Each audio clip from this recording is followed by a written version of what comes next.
자, 우리 하나님의 말씀, 마태복음 24장의 말씀을 같이 공부하도록 하겠습니다.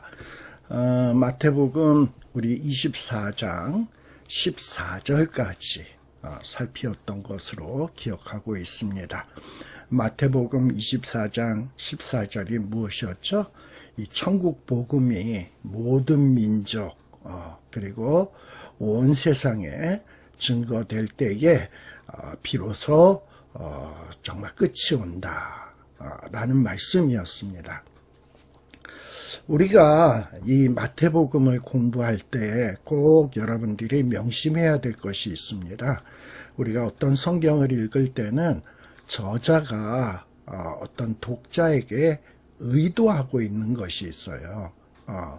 그래서 이 저자가 독자에게 무엇을 의도하고 지금 이 글을 써가고 있는지 하는 그 의도와 목적을 꼭 머리에다 염두에다 두고 말씀을 읽을 때 그 말씀을 제대로 깨달을 수 있고 제대로 알게 된다라는 사실을 기억하시길 바랍니다.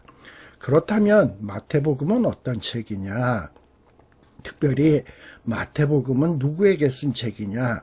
유대인들에게 주님의 행적, 주님이 하신 일들을 가르치는 책이 이 마태복음입니다. 특별히 마태복음은 이 유대인들이 예수님을 계속해서 배척하잖아요. 그런데 이 배척하는 유대인들에게 예수님이야말로 진정한 아브라함과 다윗의 자손, 즉 유대인이 그동안 오랫동안 기대해온 메시아가 바로 누구냐? 예수님이다 라는 것을 밝히려는 책이에요. 그래서 예수님에 대한 여러 이야기를 하시면서 봐라, 이렇게 예수님이 구약의 말씀을 이루고 계시지 않냐, 바로 이렇게 구약이 예언된 대로 이렇게 하시지 않냐, 바로 이분이 메시아다 라는 얘기를 하고 있어요. 따라서 유대인들은 이런 마태복음을 읽으면서 또 제자들의 가르침을 들으면서 예수님을 배척해야 될 것이 아니라 예수님을 영접해야 되고, 또 그로 인해서 예수님을 영접함으로 말미암아 죄의 문제를 해결받아야 되고, 또 죄의 문제가 해결되어야 하나님과 그 죄 문제 해결받은 사람이 함께 할 수 있잖아요. 임마누엘이 이루어질 수 있잖아요. 그래서 죄 문제를 받고 복음을 받아들이고 죄 문제를 해결받고 임마누엘을 이루어야 된다. 그리고 하나님이 함께 하시면 겁날 게 뭐 있겠습니까? 그래서 이렇게 하나님이 함께 하시는 사람들이 되어서 진정 이 세상의 모든 민족에게 복의 근원이 되어서 정말 주님 오시는 그날까지 주의 복음을 증거해야 된다라는 것을 가르치는 것이 이 마태복음의 주요 목적이다. 그래서 마태복음 24장 14절에서도 주의 복음이 온 세상, 온 민족에게 전파될 때야 그제야 끝이 온다라고 얘기했고, 마태복음 제일 마지막 부분에서도 너희는 가서 모든 민족으로 제자를 삼아 아버지와 아들과 성령의 이름으로 세례를 주고 내가 너희에게 가르쳐 분부한 것을 모두 가르쳐 지키게 하라, 이렇게 유언적인 말씀을 주지 않았습니까? 그러니 어떻게 보면 이 예수님을 영접하고 이 예수님에 대한 복음을 증거해야 된다라는 것이 이 마태복음의 주된 목적이다라는 겁니다. 그런데 유대인들 그리고 제자들, 이 제자들과 유대인들은 어떤 하나님이 주신 사명, 주의 복음 증거하고 복의 근원이 되는 이러한 일에는 별로 관심이 없고, 이들은 그저 성전이 있으면 우리는 복 받을 거야, 성전이 있으면 아무도 우리를 어떻게 하지 못해, 이러면서 자꾸 눈에 보이는 성전에만 집착을 했다 이 말입니다. 그러나 우리 주님이 하시는 말씀이 뭡니까? 너희들이 저 아름다운 성전을 보느냐? 저런 아름다운 성전, 눈에 보이는 아름다운 성전은 다 무너뜨려질 것이다. 진짜 중요한 성전은 뭐냐? 하나님이 함께 하시는 성전이에요. 하나님이 함께 하시는 성전이 이루어지기 위해서는 어찌해야 합니까? 죄 문제가 해결이 되어야 돼. 바로 예수님은 이런 죄 문제를 해결하러 오셨고 그로 인해서 임마누엘의 조건을 완성시키기로 오신 것입니다.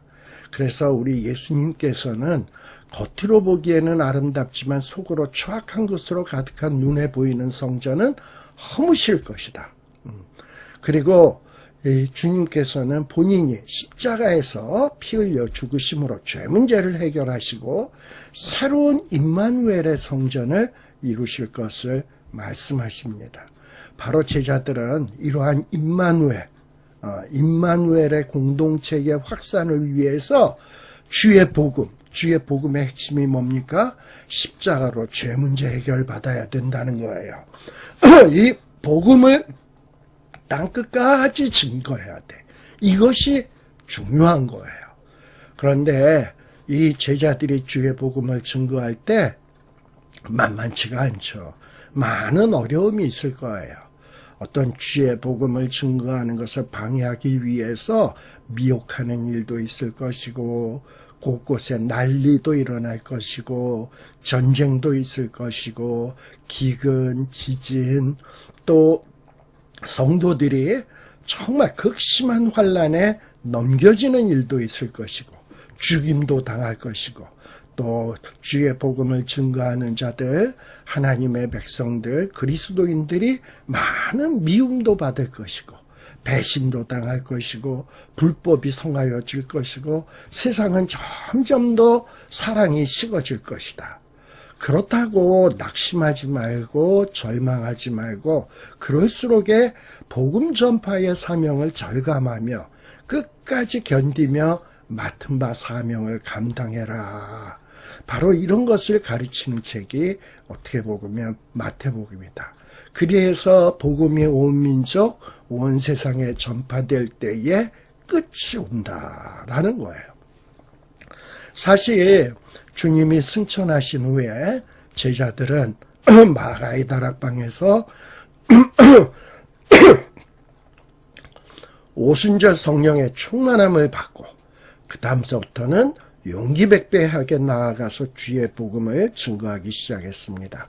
예루살렘, 유대, 사마리아, 또 바울과 같은 이들은 땅끝까지 가서 주의 복음을 증거하기 위해서 얼마나 많은 노력을 했는지 몰라요. 그런데 참 어려운 가운데 주의 복음을 증거했습니다. 또 환난으로 인해서 흩어지게 되면 흩어진 자들이 또 복음을 전파하고 이런 얘기들이 사도행전에 잘 나타나지 않습니까?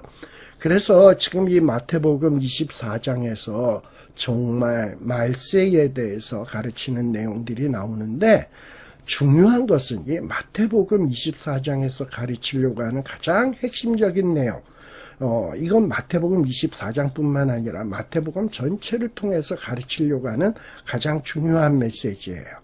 종말이 언제 오냐? 어느 때에 오냐? 어느 시기에 오냐? 이게 중요한 것이 아니라 종말이 오는 그날까지 주의 제자라면 주의 복음 전파, 하나님 나라의 확장을 위해서 애쓰고 노력해라.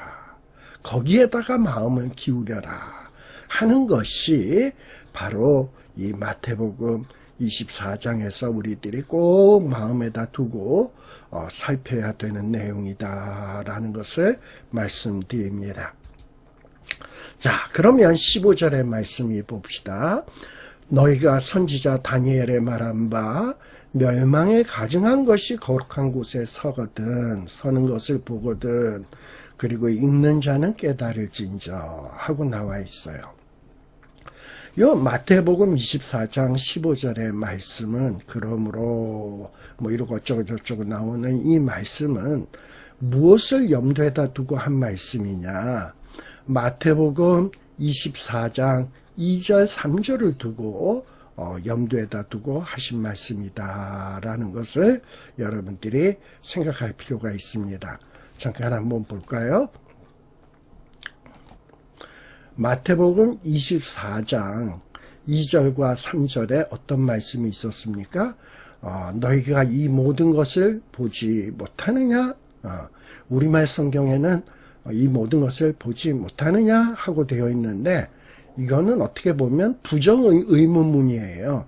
긍정을 이끌어내는 어떤 긍정의 답을 이끌어내기 위한 어떤 질문입니다. 그래서 영어 성경 같은 경우에는 NRSV 같은 경우 You see all these, do you not? 이라고 돼 있어. 너희들 이 모든 것을 보느냐? 안 보여? 이러고 얘기하는 거예요. 그러니까 이 말은 너희들 이 모든 것을 지금 보고 있지? 안 보여? 보이잖아. 그런데 이 아름다운 이 성전이 돌 위에 돌 하나 남기지 아니하고 다 무너뜨려질 거야 하고, 성전, 이 아름다운 성전이 무너진다고 하는 청천벽력 같은 이야기를 한 거예요. 여기에 굉장히 제자들이 충격을 받았던 것 같아요. 그리고 예수님이 감람산 위에 올라가 앉으셨을 때 제자들이 조용히 와서, 주님, 아까 예수님이 성전에서 나올 때 그 아름답고 웅장한 그 성전이 돌 위에 돌 하나 놓이지 아니하고 깡그리 무너진다고 말씀하셨는데, 도대체 언제, 어느 때에 이런 일이 있겠습니까? 그리고 주의 임하심과 세상 끝에는 무슨 징조가 있겠습니까? 그러니까 제자들이 뭘 물어봤어요? 언제 이 성전이 무너뜨려지는 일이 있겠냐라고 질문을 던진 거예요. 그랬더니 주님께서는 마태복음 24장 15절, 우리 아까 얘기했죠? 마태복음 24장 15절에 그러므로 너희가 선지자 다니엘의 말한 멸망에 가증한 것이 거룩한 곳에 선 것을 보거든, 이라는 말씀을 하신 거예요. 자, 성전이 언제 무너집니까? 어느 때에 무너질 것 같습니까? 그랬더니 예수님은 다니엘의 말씀을 이용하면서, 야, 다니엘의 말한 바 멸망에 가증한 것이 거룩한 곳에 서는 것을 보거든, 그 다음서부터는 너희는 이렇게 해라. 그러니까 성전이 무너지는 것과 이 다니엘의 말한 바 멸망에 가증한 것이 거룩하게 서는 것이 밀접한 관련이 있다라는 말씀 아니겠습니까? 이거를 생각하면서 15절서부터의 내용을 살펴야 된다라는 것입니다. 다시 화면을 전환하죠. 자, 그러면 이 성전이 무너지는 것과 멸망에 가증한 것, 특별히 다니엘이 말한 멸망에 가증한 것이 거룩한 곳에 서는 것과 성전이 멸망하는 것이 밀접한 관련이 있다라는 거예요. 자, 그럼 다니엘서에는 뭐라고 되어 있냐? 군대가 그의 편에 서서 성소 곧 견고한 것을 더럽히며, 견고한 성소를 더럽히게 된다. 군대가. 그리고 매일 드리는 제사를 폐하게 될 거다. 제사가 폐하여진다. 또 가증한 것을 세울 것이다. 그리고 12장 11절에도 제사가 폐하여진다. 가증한 것이 세워진다. 라는 거예요. 자, 그러니 성전이 멸망하는 것과 멸망에 가증한 것이 세워지고 제사가 폐하여지는 것과 밀접한 관련이 있다는 겁니다. 자, 그러면 다니엘이 말한 멸망에 가증한 것이 거룩한 곳에 세워지는 사건이 도대체 무엇을 지칭하는 것인가? 뭐 우상 같은 거겠죠. 우상 같은 것이 세워지게 되고 이스라엘 백성들이 늘상 드리던 제사가 폐하여진다. 그리고 성전이 모독당하고 더럽혀진다라는 그런 말이에요. 사실 구약에서 가증한 것이라고 하는 것은 가증하다 라는 것은 뭘 의미하냐? 여호와의 권위를 손상시키는 것, 신성 모독과 관련된 것이 가증한 것이에요. 그래서 이 가증이라고 하는 헬라어의 원뜻은 막 그냥 구역질을 일으키는 거예요. 특별히 악취로 인해서. 그리고 아주 혐오스러운 것을 얘기하는 거예요. 사실 우상과 거짓 사술 이런 것들은 하나님께 정말 구역질 나는 것이 아닐 수 없어요. 혐오스러운 것이 아닐 수 없어요. 근데 이렇게 멸망하게 할 가증한 것, 이 가증한 것의 마지막 결과는 뭐냐? 멸망이야. 이 멸망당할 수밖에 없는 이 가증한 것이 세워지게 되는 것, 이것과 성전의 어떤 파괴가 밀접한 관련이 있다라는 거예요. 자, 근데 이 다니엘의 말한 멸망에 가증한 것이 세워진 적이 있어요. 그게 언제냐? BC 168년 시리아의 안티오코스 에피파네스가 예루살렘 성전에 제우스상을 세우는 거야. 그리고 그 제단에다가 부정한 짐승인 돼지를 제물로 바쳤어. 의도적인 거죠. 이 제단을 더럽히기 위한 거예요. 자, 근데 여러분 다니엘서도 누구에게 쓴 말씀인가를 한번 생각을 해보십시오. 다니엘이 다니엘서를 쓸 때 예수님 당시에 제자들이 아마도 내 글을 읽을 거야 하고 이런 마음으로 다니엘을 썼을까요? 아니면 다니엘이 다니엘서를 쓸 때 2020년 저와 여러분들이 이 다니엘서를 읽을 거야 라는 생각을 하면서 다니엘서의 말씀을 썼을까요? 물론 성령님께서는 감동하면서 그런 의도를 했을 수는 있어요. 그러나 다니엘이 다니엘서를 쓸 때는 당시 자기의 글을 읽을 수 있는 사람들을 대상으로 썼을 것이란 말이지. 그러면 당시 이스라엘 백성들은 어떤 사람들이냐? 이 다니엘서가 기록될 당시만 하더라도 어떤 이 페르시아 왕이 지배하고 있을 때 이 말씀을 쓰고 있는 거예요. 그리고 이제 이 페르시아가 멸망하면 곧 그리스가 들어서게 될 거예요. 바로 그 당시 사람들을 염두에다 두면서 다니엘은 이제 장차 한 BC 168년경에 시리아의 왕 안티오코스 에피파네스가 예루살렘에 제우스상을 세우게 될 거다. 그리고 그 성전을 더럽힐 거다. 제단을 더럽힐 거다. 아마 이것을 염두에다 두고 말씀하신 거예요. 그리고 이러한 사실, 역사적 사실을 주님 당시 주님의 제자들은 역사를 통해서 알고 있었을 거예요. 맞아. 에피파네스가 과거에 한 168년 전, 그러니까 제자들 지금 예수님이 이 말씀하실 때까지 하면 한 200년 전에 정말 다니엘이 말한 대로 성전에 이 더러운 것이 세워졌었고 성전이 부정하게 됐던 적이 있지. 맞아, 우리도 그걸 다 역사를 통해서 알아. 근데 그러한 일이 또 있게 된다고? 그리고 그런 일이 또 있게 되면 이제 이 성전이 저 아름다운, 우리가 지금 보고 있는 저 아름다운 성전이 파괴된다고? 이런 생각을 하게 된다 이 말이죠.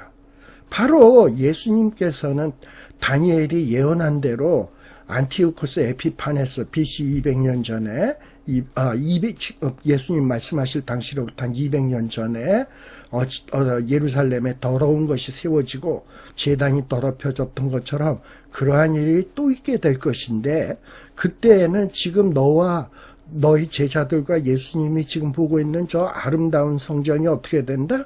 돌 위에 돌 하나 놓이지 않냐고 깡그리 무너지게 될 것이다 라는 지금 얘기를 하려고 하는 거예요.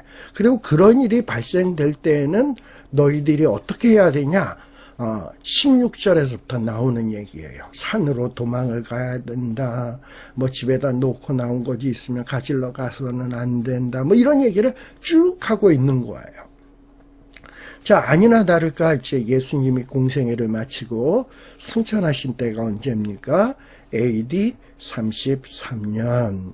AD 33년이고, 그리고 한 AD 34년경에 어떤 일이 일어나냐? 오순절 성령을 통해서 제자들이 어떤 성령의 충만함을 받고 주의 복음을 증거하기 시작을 하죠. 그러면서 예루살렘 교회가 막 늘어나기 시작하고, 그래서 뭐 감당을 못해서 7 집사도 세우고 뭐 이런 일이 벌어져요.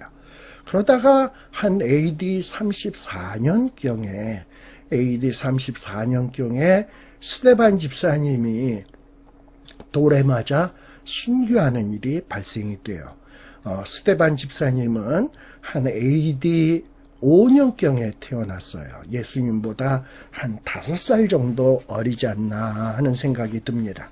그리고 AD 34년에 그만 돌에 맞아서 순교를 하게 되죠. 그 스데반의 일로 인해서 이제 이 기독교인들이 극심한 박해를 받게 돼요.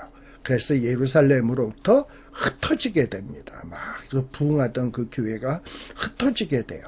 근데 이 흩어진 자들을 통해서 주의 복음도 막 증거되기 시작을 합니다. 자, 그래서 예수 믿는 자들이 주의 복음을 증거할 때 아까 많은 미움을 받는다, 어려움을 당한다, 고향을 버리고 흩어지게 된다, 뭐 이런 일들 말씀드렸잖아요. 그런 일들이 정말 예수님이 이 말씀을 마치고 승천하신 다음에 그런 일들이 이루어지고 있는 거예요.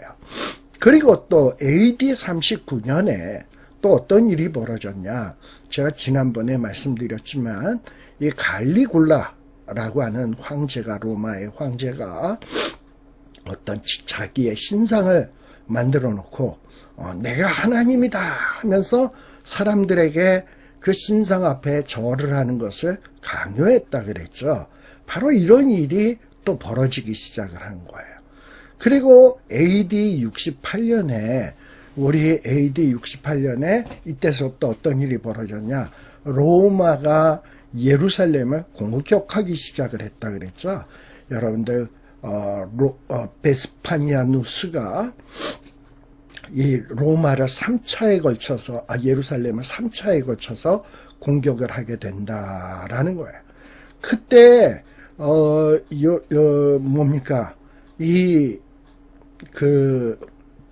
로마의 군대는 이 독수리 형상의 우상이 새겨진 어떤 그 깃발을 들고 그리고 이 성전을 예루살렘을 공격해 왔단 말이지.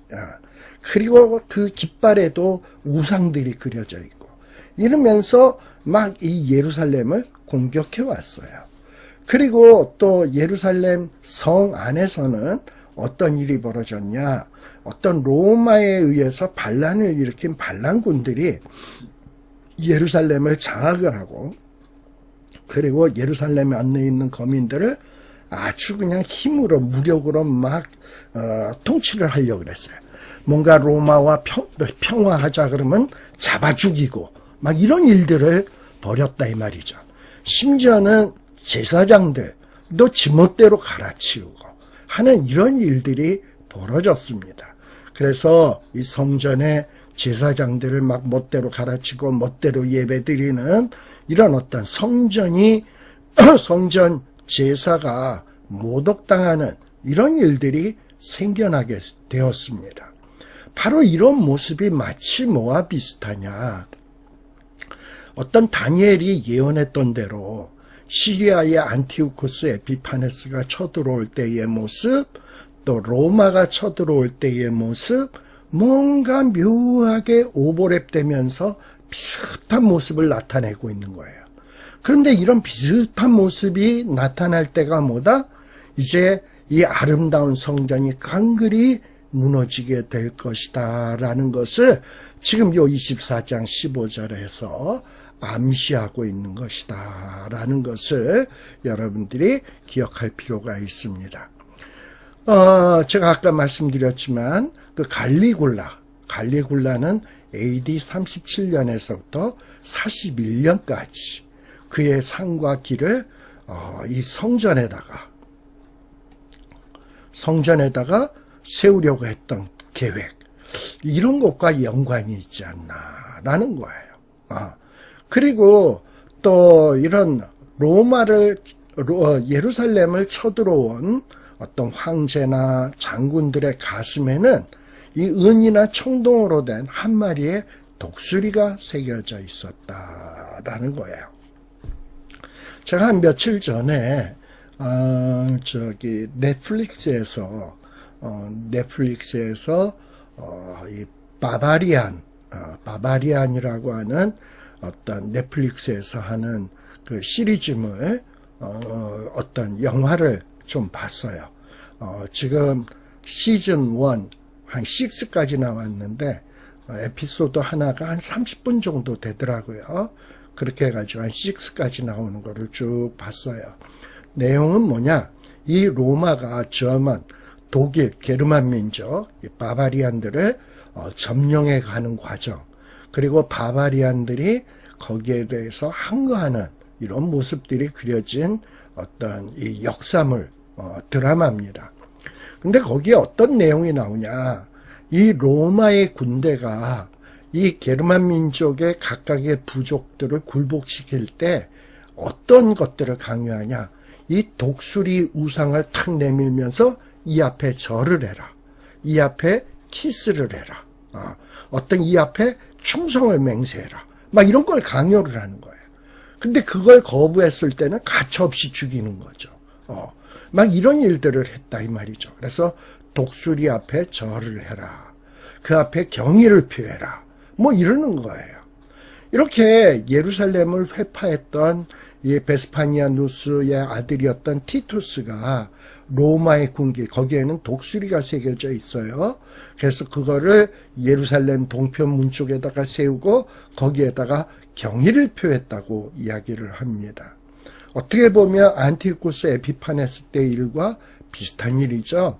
그리고 아까 제가 말씀드렸던 예루살렘이 멸망당할 때 이 반란군들, 열심당원들이 제사장들을 막 멋대로 가르치고 제단을 더럽혔다 그랬죠.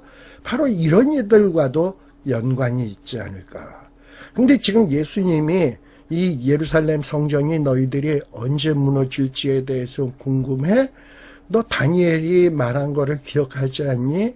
멸망에 가증한 것이 거룩한 것에 세워지는 것을 보거든 너희들은 도망을 쳐야 돼. 즉 뭡니까? 멸망에 가증한 것이 세워지게 될 때에 너희들은 이 예루살렘으로부터 떠나야지 너희들이 안전을 보장받을 수 있다. 즉 멸망에 가증한 것이 세워질 때에 이 예루살렘은 돌 하나 돌 위에 놓이지 아니하고 다 깡그리 무너지게 될 것이다 라고 말씀하고 있는 거예요. 자, 이렇게 멸망에 가증한 것이 뭐냐? 사실 정확하게 얘기할 수는 없어요. 그런데 제가 아까 말씀드린 것과 같이 주후 AD 65년에서 70년 예루살렘에 포위된 상태에서 뭐 독수리 깃발을 들고 나타난다든지 제사장들이 멋대로 가르치다든지 제단의 예배가 더럽혀진다든지 그리고 우상에게 경의를 표하라고 하는 이런 가증스러운 행위가 이루어진다든지 이런 모든 것과 연관된 것이 아니겠는가라는 거예요. 사실 이런 멸망에 가증한 것이 이 예루살렘이 멸망하기 전에 이렇게 막 독수리 깃발도 세워지고 갈리굴라 상도 세워지고 이런 일들이 있었죠. 근데 이런 일들을 이 그리스도인들이 딱 보면서 저게 바로 예수님이 말씀하신 멸망에 가증한 것 아닐까? 그때 예수님께서는 저 멸망에 가증한 것이 세워지게 되면 산으로 가라 그랬는데 그래서 그 중에 일부 그리스도인들은 예루살렘에 살던 그리스도인들은 그 예수님의 말씀을 기억하고 예루살렘을 포기하고 그곳으로 떠난 사람들이 있어요. 근데 이런 사람들은 어떤 처참한 죽음을 모면할 수 있었다는 겁니다. 또 이제 베스파니아누스가 예루살렘을 공격하다가 이 로마의 네로가 죽었다 그랬죠. 네로가 죽어서 잠시 돌아갔다 그랬습니다. 그래가지고 이 예루살렘을 포위했던 것이 잠시 느슨해졌어요. 요 틈을 이용해서 또 예루살렘 안에 있었던 많은 그리스도인들이 또 그 예루살렘 성을 탈출을 해가지고 도망을 했어요. 이들도 역시 죽음을 당하지 아니하고 죽음을 면할 수 있는 이런 일을 가질 수 있었다 이 말입니다. 아무튼 이렇게 하나님의 말씀을 기억하고 그 말씀대로 순종하다 보면 목숨도 구할 수 있고 떡도 생기고 좋은 일이 생겨요. 자, 그렇게 해서 이 예수 믿는 사람들이 이 말씀을 기억하고 행동에 옮겼던 사람은 죽음을 모면할 수 있었습니다. 비참한 일들을 모면할 수 있었습니다. 근데 이 멸망에 가증한 것이 무엇이냐 딱 집어서 얘기하기는 어렵다라는 거예요. 분명한 것은 멸망에 가증한 것이 행하는 것이 뭐냐? 성전을 모독한다. 하나님을 모독한다. 그리고 성도들에게 어떤 우상 숭배를 강요한다. 자기 자신이 하나님이라고 칭하는 자이다. 이런 자가 나타나면 어떻게 보면 마지막 하나님의 심판의 때가 가까웠다라는 것을 이 그리스도인들은 직감해야 된다라는 말씀을 가르치는 것입니다. 자, 그래서 여기에서도 멸망에 가증한 것이 뭘까? 이런 데다가 너무 신경 쓸 필요는 없어요. 중요한 것은 항상 예수 믿는 자들은 어떤 생각?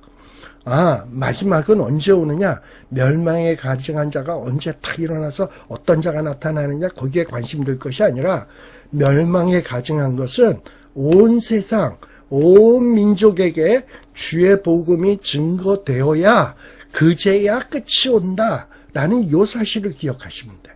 자, 그래서 주님이 어서 오시기를 원하시면 우리는 어떻게 해야 되냐? 좌우당간 온 세상, 온 민족에게 주의 복음 증거하는 일에 힘을 써야지. 과연 예수님이 언제 오실까? 멸망에 가증한 존재는 교황인가? 이슬람인가? 아니면 어떤 빌 게이츠인가? 트럼프인가? 김정은인가? 이러고서는 그럼 나는 이제 어떻게 해야 되지? 이런 생각하면 안 된다 이 말이에요. 그래서 이 사도 바울도 그런 사실을 잘 알고 데살로니가 2장 3절에 야 너희들 누가 어떻게 하여도 너희가 미혹되지 말아라. 이제 뭔가 세상이 끝나기 위해서는 먼저 배교하는 일이 있다. 그리고 불법의 사람 누굽니까? 우리 아까 말씀했던 멸망의 아들, 아까 다니엘서가 얘기했던 멸망의 아들이 나타나게 될 것이다. 근데 그 아들이 나타나기 전에는 그날이 이르지 않는다. 그리고 그 멸망의 아들은 어떤 자냐? 그는 대적하는 자다. 자기를 높일 것이다. 성전에 앉아서 자기를 하나님이라고 할 것이다. 근데 이런 일이 안티오쿠스 에피파네스 때도 있었잖아요. 그리고 이 예루살렘이 멸망할 때도 있었잖아요. 그리고 또 앞으로도 있을 거예요. 그러니 이거 도대체 어느 때가 끝이야? 사실 이거 특정하기가 어렵다 이 말입니다. 그러나 당시 사람들 입장에서는 이런 일들이 생겨지게 되면 이거 언제 끝날지 모르겠구나. 우리에게 주신 사명을 잘 감당해야지. 이러면 되는 것이라 이 말이에요. 아시겠죠? 그러면서 예수님이 말씀하십니다.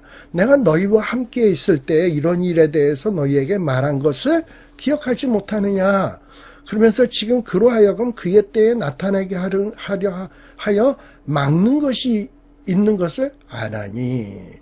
그래서 이 악한 자가 나타내야 될 때가 있는 거야. 근데 그때까지 악한 자가 막 나타나서 모든 것을 지배하는 것을 막는다라는 거예요. 왜 막을까? 왜? 불법의 비밀이 이미 활동 시작하였는데 그것을 막아요. 하나님이. 그리고 그 중에서 옮겨질 때까지 할 것이다. 막는 것이 이제 옮겨지게 되면 그때의 불법한 자가 본격적으로 나타나서 이 불법으로 세상을 다스리게 되겠지. 근데 그러다가 예수님이 탁 재림하시면서 그 입의 기운으로 그를 죽이시며 강림하면서 나타나시면서 이 모든 것을 패하고 그리고 이 세상이 끝나게 된다라는 거예요. 주님이 최종적인 심판을 하시게 된다라는 거예요. 자, 그러기 위해서는 이런 어떤 주님의 최종적인 심판이 있기 위해서는 미혹하는 일이 있다, 배교하는 일이 있다, 멸망의 아들이 나타난다. 근데 그런 일이 언제 있을지 모르지만 하나님이 좌우지간 막으신다. 왜 막느냐? 주의 복음이 증거되도록 하기 위해서. 그러면 하나님께서 그 불법한 자가 나타나는 것을 막으실 때에 또는 불법한 자가 나타나도 그 가운데서 성도들을 보호하기 위해서 성도들을 지켜주시고 보호해 주실 때에 성도들은 그리스도인들은 뭘 해야 되냐? 온 세상 온 민족에게 주의 복음 증거하는 일에 힘을 다하면 되는 거야. 그리고 이제 그렇게 해서 주의 복음이 어느 정도 이 전파되다 보면 이 불법한 자가 본격적으로 등장해서 그리스도인들을 더 핍박하고 더 괴롭힐 테인데 정말 그리스도인들이 망할 것 같은 이런 상황에 이르게 될 것인데 그때에 주 예수께서 쫙 강림하시면서 그를 죽이고 또 불법한 자를 죽이고 그를 심판하고 폐하시고 그리고 이 땅 위에 본격적인 하나님의 나라를 예수님이 세우시게 될 것이다 라는 것을 말씀하고 있는 겁니다. 자, 그러니 자꾸 우리는 때와 시기에 대해서 관심을 기울일 것이 아니라 뭐다? 주의 복음, 온 세상 온 민족에게 주의 복음 증거하는 것, 여기에다가 관심을 기울여야 된다. 정말 예수님이 불법한 자를 폐하고 막 강림하실 때는 정말 그때 가서는 우리가 뭘 할 틈이 없어요. 27절 여러분들이 이제 앞으로 보겠습니다만 27절을 보면 이 세상 끝에 인자가 임하시는 날은 번개의 번쩍임 같이 갑작스럽게 임할 것이라고 했어요. 여러분 구르륵 꽝꽝하고 부착부착 하면은 뭐 피할 틈이 있어요. 예. 자, 그래서 뭔가 이 인자에 임하시는 날에는 그때 가서 뭘 회개를 한다든지 그때 가서 뭘 준비를 한다든지 이거 뭐 그럴 여가가 없어. 그런 인자에 임하는 어떤 그 일 전에 있을 일들을 보고 미리미리 조심해야지. 예, 아시겠죠?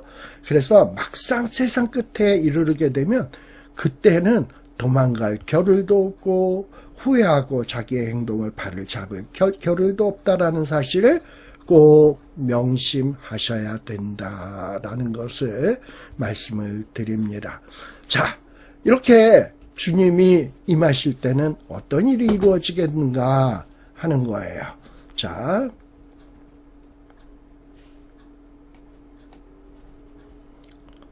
그거에 대해서는 제가 잠깐만. 자, 16절을 봅시다. 이렇게 멸망에 가증한 것이 나타나게 될 때 유대에 있는 자들은 산으로 도망을 해라 라고 말씀을 하고 있어요. 산으로 도망을 해라. 자, 여기서 말하는 산은 어디냐? 유대 광야에 있는 바위투성이의 산들을 가리킨다고 볼 수 있어요. 자, 제가 좀 화면을 전환하도록 할게요. 자, 이 산으로 도망을 해라. 자, 여기에 보면 유대 광야에 있는 여러 산들의 모습들이 나오죠. 지금 여기 우측에 있는 산들을 보세요. 얼마나 산이 험준합니까? 그리고 이 산 기슭에 보면 곳곳에 푹푹 파여 있고 동굴도 있고 정말 이 뭐 적들이 따라오기 쉽지 않은 이런 험준한 곳에들 위치하고 있죠. 이런 곳으로 도망을 해라 라는 거예요. 과거에 구약 성경에도 보면 다윗이 사울에게 쫓길 때 광야로 도망 다녔던 것을 알 수 있습니다. 바로 요 사진은 엔게디 골짜기예요. 엔게디 골짜기. 다윗이 엔게디 사막으로 도망갔을 때, 또 요 사진도 이 다윗이 도망갔던 이런 곳이고요. 또 이스라엘 광야가 이렇게 산들이 많아. 어디에 숨었는지 어떻게 알겠어요? 예. 자, 이런 곳으로 도망을 가라라고 지금 말씀을 하고 있는 겁니다.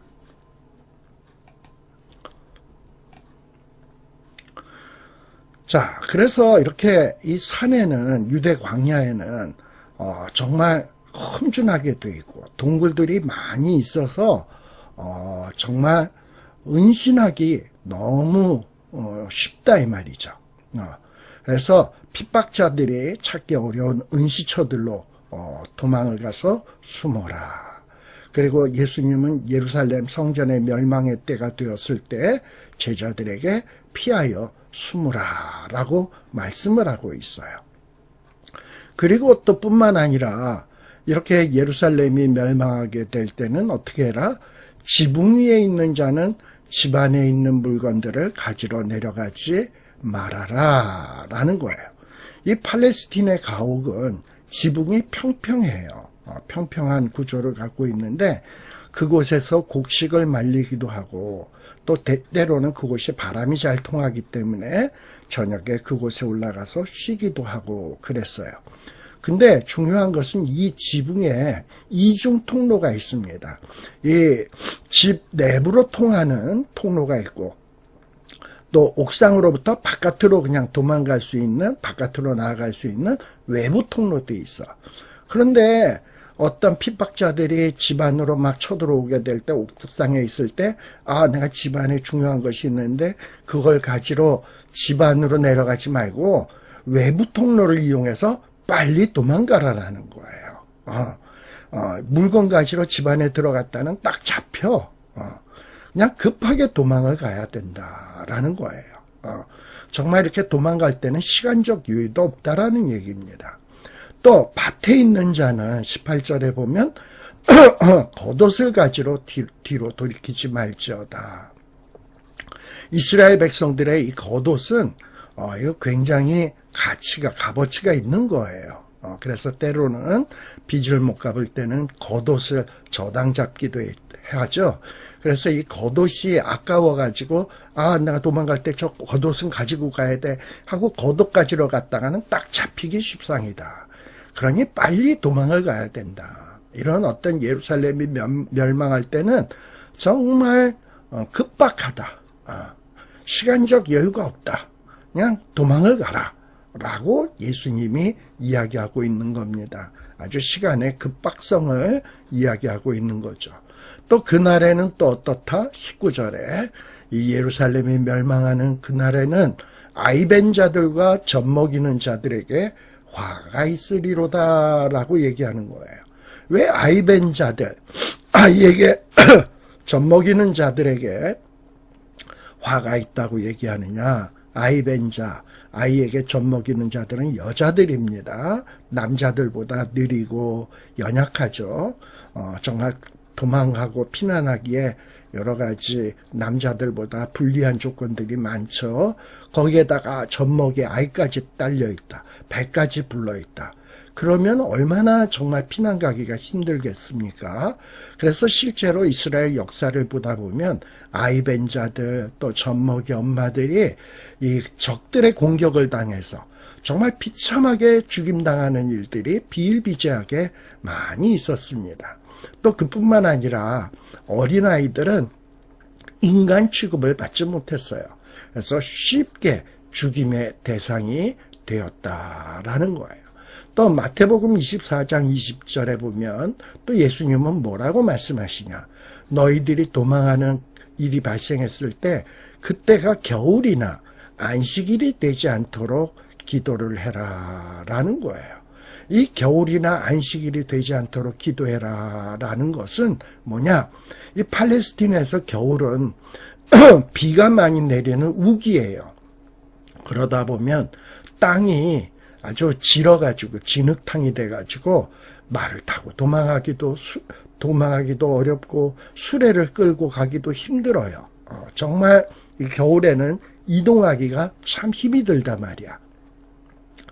그래서 우리 구약 성경에도 보면 엘리야가 갈멜산에서 바알 선지자 450명과 겨울을 때 비가 내릴 조짐이 보이자 자기 사환을 시켜서 아합 왕에게 이제 비가 내려서 병거 이동하기가 어려우니까 빨리 내려가라 라는 말을 전하도록 했던 것도 알게 되죠. 자, 이렇게 비가 오게 되면 이 유대 지역은 진흙탕이 되어서 쉽게 이동하기가 어렵습니다. 그래서 이 겨울이 되지 않도록 기도해라.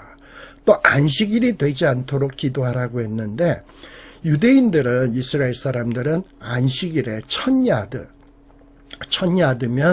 미터로 환산하면 얼마 정도 되냐? 914미터. 이 914미터 이상을 이동을 하게 되면 여행을 하게 되면 그건 죄다. 왜? 안식일은 일하면 안 되니까. 그래서 너희들이 안식일이 돼가지고 이 도망할 수 없게 되지 않도록 기도해라. 물론 근데 사실 이 안식일에 자기 생명을 구하기 위해서 도망치는 건 어느 정도 익스큐즈 되지 않겠어요? 근데 문제는 뭐냐면 안식일이 되면 예루살렘 성문이 닫힌단 말이야. 성문이 닫히게 되면 도망치고 싶어도 도망을 칠 수가 없어요. 그리고 또 안식일에 자기 생명을 구하겠다고 도망치는 자들은 유대인들에게 이건 얼룩이 있는 개라고 하는 비난의 대상이 되기도 했었어요. 그래서 지금 예수님은 뭐라고 얘기하냐? 예루살렘이 멸망할 때가 안식일이 되지 않도록 너희들이 기도해라 라고 말씀을 하고 있는 겁니다. 그리고 그때에 어떤 일이 있게 되느냐? 이제 예루살렘 멸망 때 큰 환란이 있겠다. 창세로부터 지금까지 이런 환란이 없었고 후에도 없으리라 라고 말씀을 하고 있습니다. 사실 우리가 마태복음 24장, 이 종말장, 말세장을 해석할 때 많은 어려움을 겪습니다. 근데 그 많은 어려움을 겪는 이유 중에 하나가 뭐냐면 마지막 때의 천재지변의 현상, 천체의 이상현상이 일어난다. 이 말 때문에 굉장히 마태복음 24장을 해석하기가 힘들어요. 그리고 지금까지 이런 환란이 없었고 후에도 없으리라. 이런 걸 보고 우리가 전무후무라 그러죠. 이전에도 없었고 이후에도 없는 거. 그러니까 이건 딱 한 번밖에 없는 것 아니에요. 그러니까 사람들은 이전에도 없었고 후에도 없는 환란은 마지막 예수님 재림 직전에 있을 환란이겠구나. 그러니까 지금 여기서 말하는 것은 이런 큰 환란은 바로 예수님 직전에 일어난 환란이겠구나. 자꾸 이렇게 해석하는 경향이 있다 이 말이에요. 이 전무후무한 환란이 언제인가? 무엇을 얘기하는 것까? 전무후무한 큰 환란은 도대체 어떤 환란을 얘기하는 것인가? 요거 해석하는 것이 참 어려워요. 그리고 막 천체의 이상현상 나타나는 거, 이게 언제 있을 환란인가 하는 것을 해석하는 것이 참 어렵다. 그래서 이것을 제대로 해석하기 위해서는 이스라엘 백성들이 가지고 있는 이 성경 전체를 통해서 우리가 좀 살펴볼 필요가 있다라는 거예요. 자, 이렇게 전무후무한 환란 또는 막 천체가 막 어두워지고 막 별이 흔들리고 막 태양이 어두워지고 하는 이런 환란은 어떤 하나님의 다양한 심판 시에 이 심판을 예언할 때 사용되었다라는 것을 눈여겨볼 필요가 있습니다. 어떤 한 특정 심판에만 딱 찍어서 전무후무한 환란이니까 딱 한 번 있는 심판 아닐까? 그래서 어떤 특정 심판에만 적용해서 사용된 말이 아니라는 것을 우리가 주목할 필요가 있습니다. 이렇게 전무후무한 환란, 큰 환란, 이전에도 없었고 이후에도 없을 큰 환란, 이거는 어떤 특정 날을 지목하려는 것이 목적이 아니에요. 이런 전무후무한 큰 환란, 막 하늘이 어두워지고 막 하늘이 흔들리는 이런 무시무시한 환란은 이 심판이 얼마나 무시무시한 환란인가 하는 것을 가르치려는 것이지, 어떤 특정한 날, 어떤 특정한 시간, 특정한 때에 일어나는 날을 지목하려고 하는 것이 아니다. 시간이 목적이 아니라 그 큰 환란이 얼마나 무시무시한가를 가르치려고 하는 것이 목적이다. 이런 거를 일종의 묵시적 표현이다라는 거예요. 자, 이런 표현이 구약에 여러 군데 있다 그랬는데, 여러분들 구약 성경 요엘서, 선지서 요엘서 2장 2절에 보면 이 요엘이 장차 있을 무시무시한 환란에 대해서 예언을 합니다. 뭐라고 예언을 했나 한번 봅시다. 그 있을 무시무시한 환란은 어둡고 캄캄한 날이다. 아주 흑암이 있는 날이다. 구름이 덮인 날이다. 새벽빛이 산꼭대기에 덮인 것 같으니 이는 많고 강한 백성이 이르렀음이라. 그러면서 캄캄한 흑암의 날이야. 그리고 이와 같은 날은 옛날에도 없었고 이후에도 대대에 없으리로다 라고 얘기하고 있어요. 자, 그렇다면 옛날에도 없었고 이후에도 대대로 없는 그날이면 어느 한 날을 특정하는 것 같잖아. 근데 이 날을 요엘은 어디에다가 초점을 맞춰서 얘기하고 있냐 하면 이스라엘이 하나님 앞에서 이 유다 나라가 하나님 앞에 회개하지 않다가 이제 바벨론에게 멸망할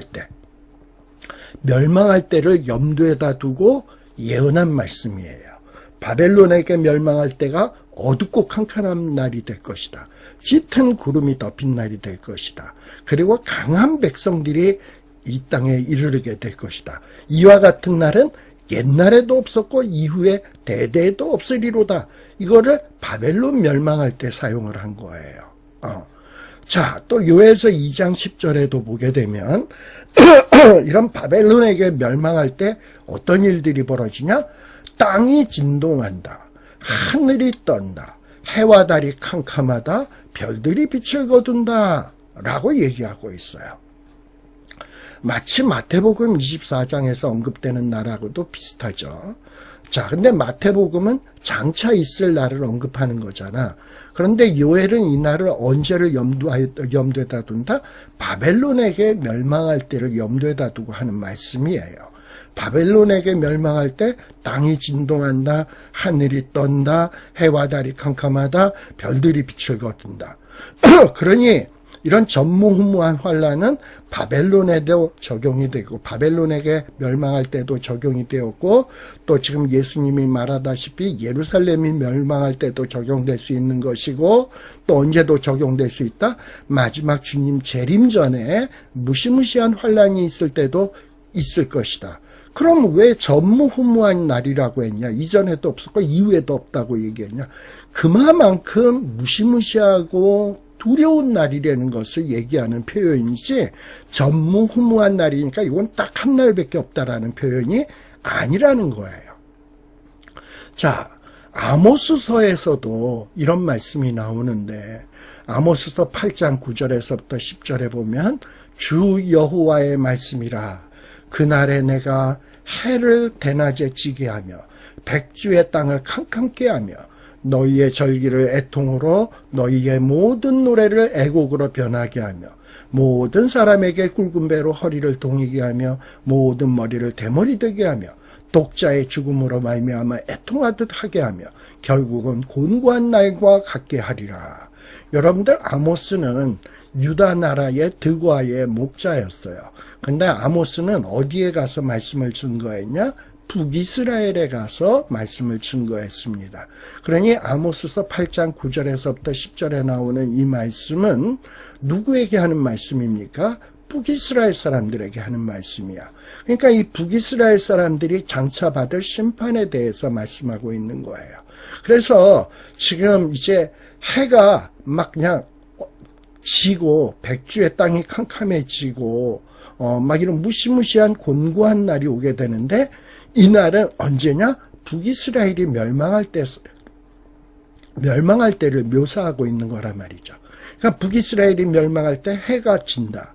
캄캄해진다. 흑암이 오게 된다. 라는 표현을 하고 있는 거죠. 자, 이런 표현은 북이스라엘이 멸망할 때도 사용을 했다라는 거예요. 또 예레미야 30장 7절에도 보면 예레미야도 장차 이 유다 나라가 멸망할 것을 바라보면서 예언을 했어요. 슬프다 그날이여 그와 같이 엄청난 날이 없으리라. 지금 예레미야가 얘기하는 이 엄청난 날이 뭡니까? 바벨론에게 멸망하는 것을 염두에다 두고 하는 말이에요. 그날은 야곱의 환란의 때가 되미로다. 바로 바벨론에 의해서 멸망될 것을 언급하고 있는 겁니다. 또 그뿐만 아니라 또 여러분들 이사야서 13장 10절에 보면 하늘의 별들과 별자리가 그 빛을 내지 아니하며 흑암이 온다는 얘기죠. 해가 돋아도 어두우며 달이 그 빛을 비치지 않을 것이다 라고 얘기를 했어요. 근데 이거는 또 언제를 염두에다 두고 하는 말씀이냐? 여러분들 이사야 13장의 말씀을 앞뒤 문맥을 잘 읽어보면 이거는 바벨론이 멸망할 것. 아까는 바벨론에 의해서 유다가 멸망할 것을 예언했다면은 이번에는 바벨론이 페르시아에 의해서 멸망될 것을 예언할 때 페르시아 나라가 바벨론에 쳐들어와서 바벨론을 멸망시킬 때도 어떤 일이 벌어진다? 하늘의 별자리가 빛을 내지 않는다. 달이 그 빛이 비치지 않을 것이다. 이렇게 천재지변이 일어날 것을 얘기하고 있다 이 말이죠. 또 그뿐만 아니라 또 이사야 34장 4절에 보면 하늘의 만상이 사라진다. 하늘들이 두루마리같이 말린다. 그 만상의 쇠자나무 포도나무의 잎이 마름 같고 무화과 나무가 마름 같을 것이다. 막 그냥 하늘이 두루마리처럼 말라진대. 하늘의 만상이 사라진대. 만상의 쇠자나무 포도나무 잎이 마름같이 무화과 나무가 마름같이 될 것이대. 자, 근데 이사야 34장은 여러분들 이사야 34장의 말씀을 쫙 읽어보다 보면 이건 무엇을 염두에다 두고 있는 것이냐? 장차 이스라엘 나라를 계속해서 깐주말 괴롭히던 에돔이 장차 멸망하게 될 텐데요. 에돔이 멸망할 때 어떤 일들이 발생될 것인가 하는 것을 예언하면서 주신 말씀이에요. 자, 그러니 에돔이 멸망할 때도 막 하늘의 이상현상이 일어난다라는 거야. 그리고 아까 페르시아가 멸망할 때도 하늘의 이상현상이 나타난다는 거야. 그리고 바벨론에 의해서 유다 나라가 멸망할 때도 막 천체현상이 일어난다라는 거야. 자, 그러면 이렇게 막 하늘의 만상이 진짜 사라질까요? 하늘들이 두루루 말렸었을까요? 이렇게 에돔에 의해서 멸망할 때 하늘들이 두루루 말렸을까요? 여러분들 선지자들이 이 말씀을 증거할 때 선지자들은 주로 시적인 표현을 많이 써요. 여러분들 시의 표현의 특징이 뭡니까? 어떤 과장, 비유, 이런 표현들을 많이 써. 그러니까 진짜 하늘들이 두루마리처럼 말린다? 하늘의 만상이 사라진다? 너무 문자적으로 해석하면 안 돼. 이 정도로 무시무시한 일들이 일어난다. 하늘이 말리는 것처럼 막 그냥 놀라운 일들이 일어난다. 라는 표현이지. 전무후무한 환란이 된다. 이거는 딱 한 번밖에 없다라는 환란이 아니라 전무후무할 정도로 무시무시한 강력한 환란이 된다라는 표현이지 딱 한 번밖에 없는 환란이다. 또 막 그냥 그날이 진짜 하늘이 말라질 것이다. 만상이 사라진다. 이런 표현이 아니다라는 얘기예요. 또 에스겔서 32장 7, 8절에 보면 이 에스겔서 32장 7, 8절도 여러분들 에스겔서 32장을 잘 읽어보세요.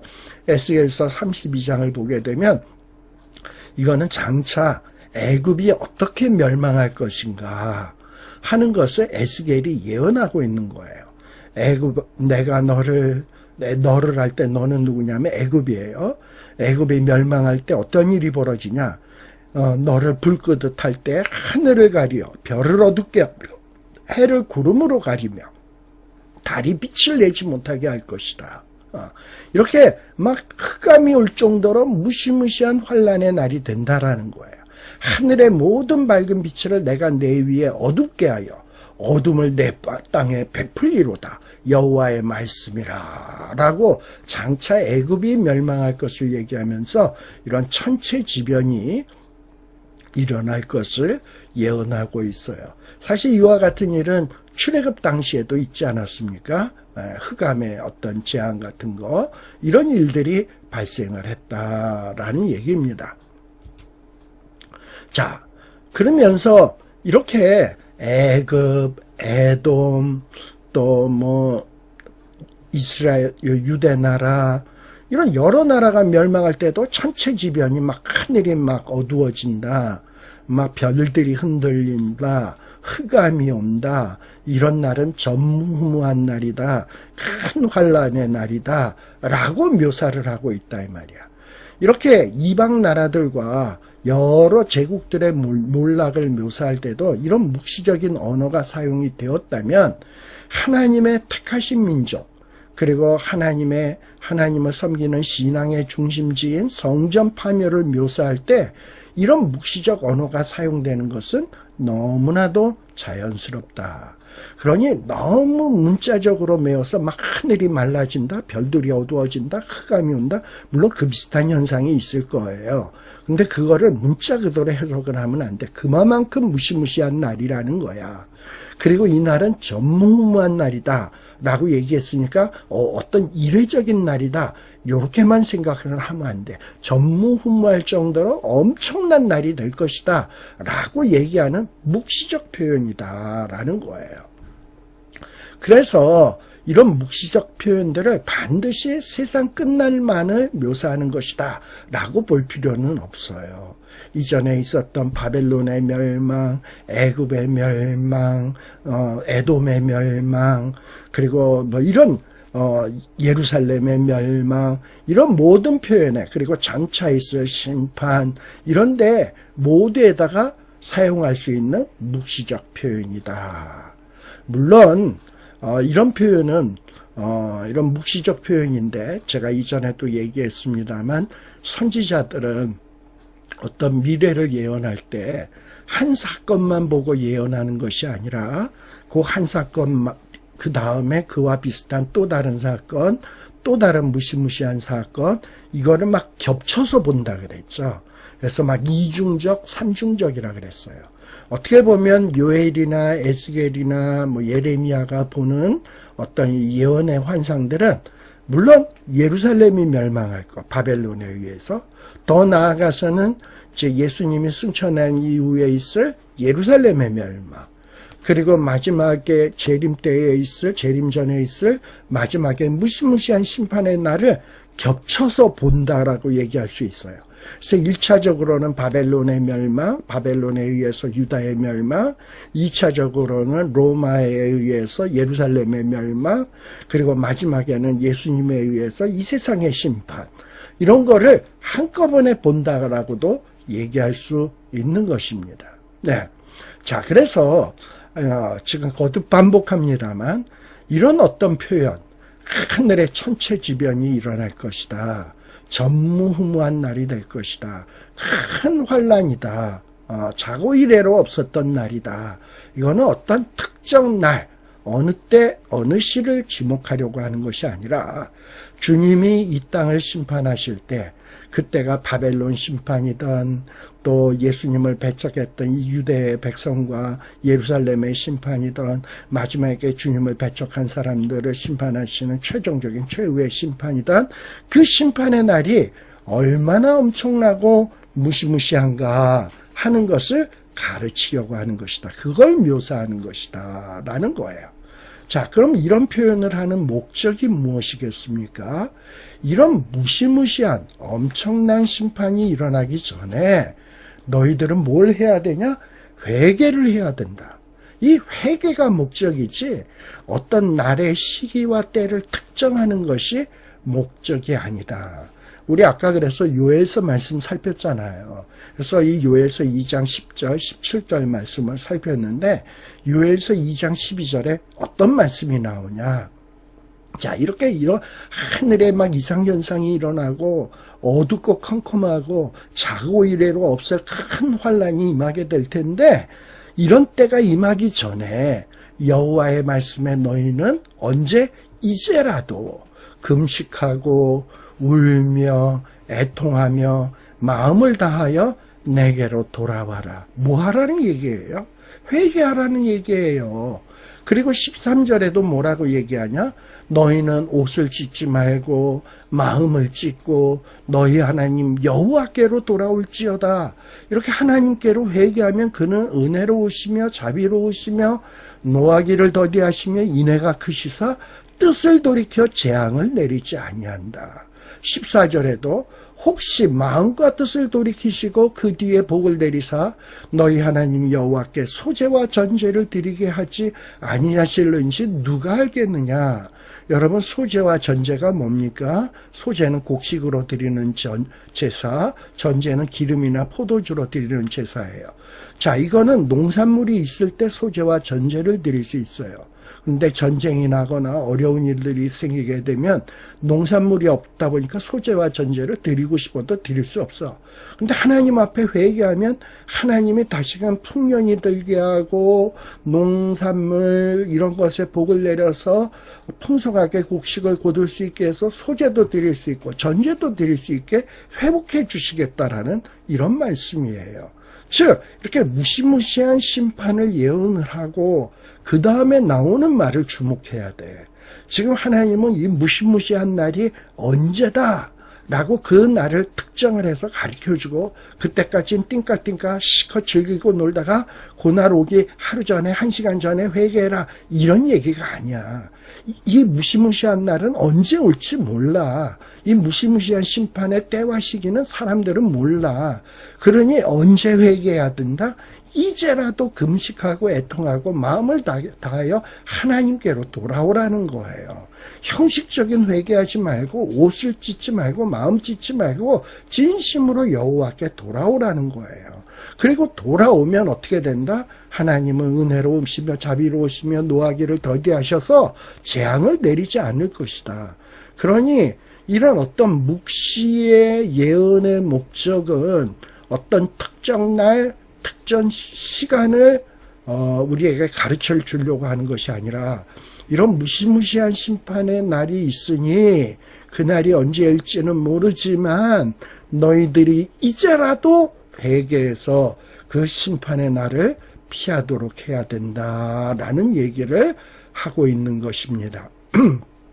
자, 그런